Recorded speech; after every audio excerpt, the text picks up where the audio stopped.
Welcome to class students. In this class we discuss a 4-bit triple carry counter as an example. We'll see how to write hierarchical modeling or structural description using 4-bit triple carry counter. And also we can see how to write a test bench or stimulus for developed code. A typical design flow for designing VLSI IC circuits is shown in figure. Unshaded blocks show the level of design representation.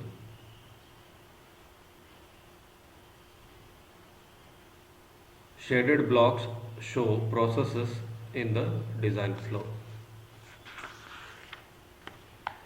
In any design, specifications are written first. Specifications describe abstractly the functionality, interface, and overall architecture of the digital circuit to be designed. At this point, the architects do not need to think about how they will implement this circuit. The behavioral description is then created to analyze the design in terms of functionality, performance, compliance to standards, and other high-level issues. Behavioral descriptions are often written in HD with the help of HDLs. The behavioral description is manually converted to an RTL description in an HDL. The designer has to describe the data flow that will implement the desired digital circuit. From this point onward, the design process is done with the assistance of EDA tools. EDA means electronic design automation tools. Logic synthesis tools convert the RTL description to a gate level netlist. A gate level netlist is a description of the circuit in terms of gates and connections between them. Logic synthesis tools ensure that the gate level netlist meets timing, area, and power specifications. The gate level netlist is input to an automatic place and route tool which creates a layout. The layout is verified, then fabricated on a chip. The most digital design activity is concentrated on manually optimizing the RTL description of the circuit. After the RTL description is frozen, EDL tools are available to assist designer in further processes. Designing at the RTL level has shrunk the design cycle times from years to few months. It is also possible to do many design iterations in a short period of time. Behavioral synthesis tools have begun to emerge recently. These tools can create RTL descriptions from behavioral or algorithmic description of the circuit. As these tools mature, digital circuit design will become similar to high-level computer programming. Designers will simply implement the algorithm in an HDL at a very abstract level. EDA tools will help the designer convert the behavioral description to a final IC chip. It is important to note that although EDA tools are available to automate the processes and cut the design cycle times, the designer is still the person who controls how the tool will perform. EDA tools are also susceptible to GIGO, garbage in, garbage out phenomenon.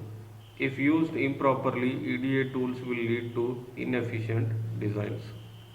Thus, the designer still needs to understand the nuisance of design methodologies using EDA tools to obtain an optimized design.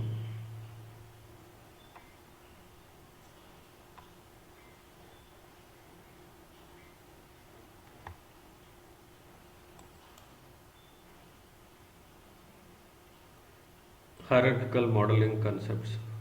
The designer must use a good design methodology to do efficient Verilog HDL based design.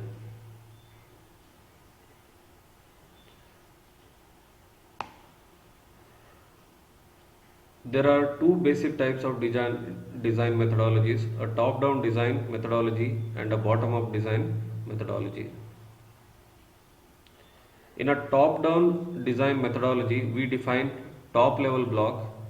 We define top-level block and identify the sub-blocks necessary to build the top-level block. We further subdivide the sub-blocks until we come to leaf cells. We can observe here a top-down design methodology approach. A top-level block which need to be designed is divided into 4 sub-blocks, and in turn each sub-block is divided into two leaf cells. Okay, so this particular design involves top level, sub level, then one more, so 3 level design.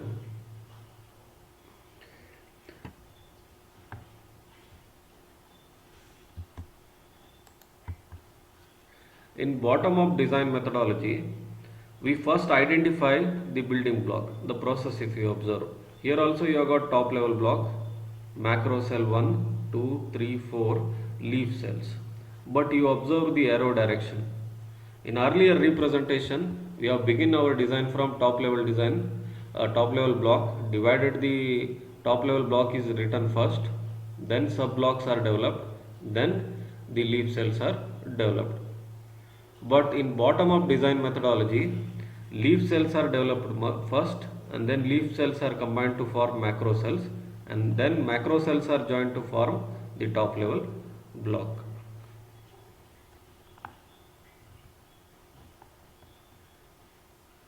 Typically, a combination of top-down and bottom-up flows are used. Design architects define the specifications of the top-level block. Logic designers decide how the design should be structured by breaking up the functionality into blocks and sub-blocks.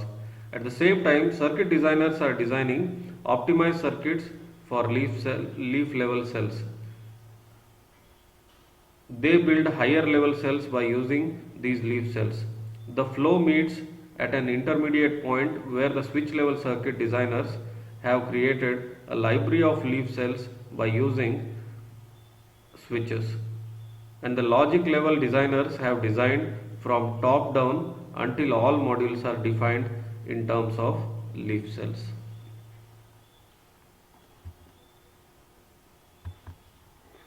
We'll see an example 4-bit triple carry counter. By using T flip-flops, 4 T flip-flops, this bubble indicates negative edge triggered clock. Applied to first T flip-flop, it will generate a Q0 output. The Q output is then acts as a clock for next flip-flop. Similarly, this is Q1, and the Q output of second flip-flop acts as a clock for third flip-flop, which we are numbered as TFF0, TFF1, TFF2 and TFF3. So these 4 flip-flops will generate Q0 to Q3. So Q0 to Q3 means 4-bit counter we are implementing with the help of a T flip-flop. A common reset is connected between all the modules, all the flip-flops. So when reset is 1, the output Q0 to Q3 will become 0. How T flip-flop is implemented? So you can observe here a T flip-flop is implemented with the help of D flip-flop and a NOT gate or inverter. A clock is connected, reset is connected for this flip-flop. Q is tied as input here. When previous output is 0, the next output will become 1 provided reset should be 0 and clock negative edge occurs. So it acts as a toggle flip-flop.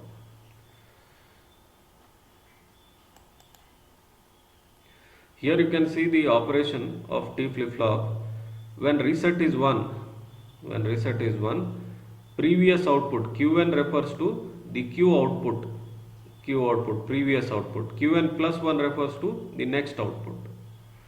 So previous output Q, whether it is 1 or 0. If reset is 1, next state output should be Q should be 0 only. If it is 0, it should remain 0. If it is 1, it should become 0 when reset is 1. When reset is 0, normal operation, if input Qn previous output is 0, then that is not inverted and it is connected to D. So next state output will become 1. If Q is 1, next state output will become 0. So this is how T flip-flop is implemented. You can observe the typical design implementation of 4-bit triple carry counter. The top level code corresponds to a ripple carry counter. Then a ripple carry counter implementation involves 4 T flip-flops. So those are numbered as TFF0 to TFF3. Then in turn, each T flip-flop is implemented with the help of a D flip-flop and a NOT gate or inverter gate. Here directions are not shown. So you can design from top down, top level blocks first and then lower level blocks, or you can design from lower level blocks first, then combine to form higher level blocks, or you can use mixed level or mixed design methodology. Some portions can be developed when ripple carry counter is being developed. DFF and inverter gate codes are also developed. Then these are merged to form T flip-flop. Like that, see some portion of combination of top-down and bottom-up design methodology is used for implementation. Entirely it is selected by the designer based on the specifications. He will decide which blocks and how these blocks are merged and simulated. Here we can observe design block of a ripple carry counter implementation with the help of Verilog HDL. This block diagram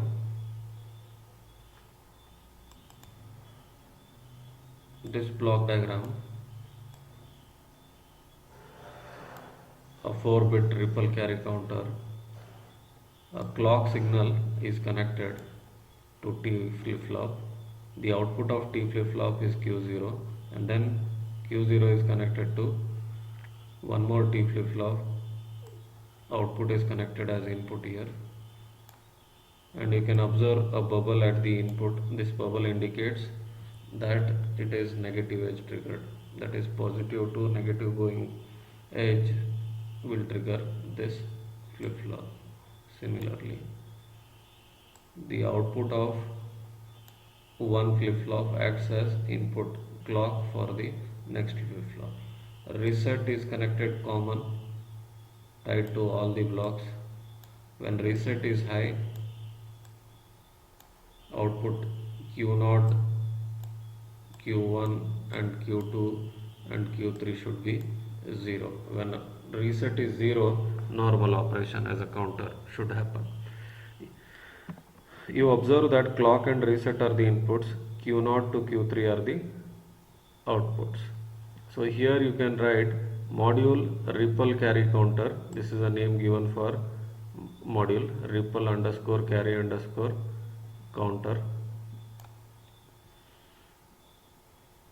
Q, clock and reset. Q we have defined as a vector. So Q3 to Q0 or Q0 to Q3, it is defined with a single letter Q. Clock and reset are defined separately. Clock and reset are the inputs. Q is defined as a vector and output. For the first T flip-flop, if you observe, Q0 is the output, then clock and reset, clock and reset, clock and reset. For second T flip-flop, the instance name we are given as TFF0. Actual T flip-flop is referred as T underscore FF, name given for this module. Then for the second module, name given is instance name is TFF1, component name is tff, t underscore ff, output is q1, clock, in place of clock you should write previous output q0, and reset is common. So reset is common, so we are written reset. Output q0 acts as clock for next block, q1 acts as a clock for next block, q2 acts as a clock for next block. Output of tff2 is q2, tff3 is q3. So we have used 4 different T flip-flops, each named as instance name. They are separated by instance name TFF0, TFF1, TFF2, TFF3. So by these names, these 4 different T flip-flops are identified. So while writing description for T flip-flop which is not defined, we write only description for T flip-flop, and 4 times it can be used, or any number of times it can be used based on the requirement. In the previous block we have seen 4 T flip-flops are used to write the top level block of ripple carry counter 4-bit. Now in this slide we see a T flip-flop, how it is implemented. So in the block diagram if you see, we are making use of D flip-flop and then a NOT gate to implement T flip-flop. It has got Q output, clock and reset as input, clock and reset as input. So we have defined according to our requirement in the design. Module name we should select same as previously, T underscore ff. So T underscore ff we have selected as T underscore ff we have selected as module name. Then Q, clock and reset we are defining. Output Q, clock and reset are input, and these intermediate D, this one, output from inverter from Q, this is implemented as wire D. So for D flip-flop if you observe, you have got D and clock as input, Q and reset. Reset is also input, Q is output. So we need 4. When you are implementing D flip-flop, you are implementing as D underscore ff. Instance name, it is identified by DFF0. Instance name is DFF0. It has got Q output first, then followed by inputs D, clock and reset. D, clock and reset. And for inverter, output is D, input is Q. For inverter, input is Q, output is D. See, NOT is a predefined component or Verilog provided primitive. Okay, readily we are making use. Here we can see that NOT instance name is N1. It is identified with the name N1. D and Q. D is output Q, and that D is connected to D flip-flop. So D flip-flop output is Q. In turn, using D flip-flop and NOT gate, we have implemented T flip-flop. In top level design, subblock name is TFF, T flip-flop. Such 4 instances we have made use. In T flip-flop, NOT gate is already defined, Verilog provided primitive that we have used, but DFF is not defined. So we need to write description for one more lower level block, that is D flip-flop. Here you can see the D flip-flop implementation. The D flip-flop is implemented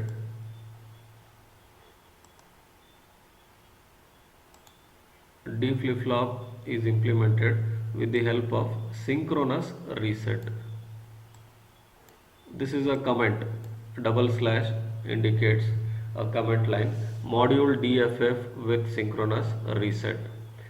So your Q is output, D, clock and reset are the inputs for D flip-flop.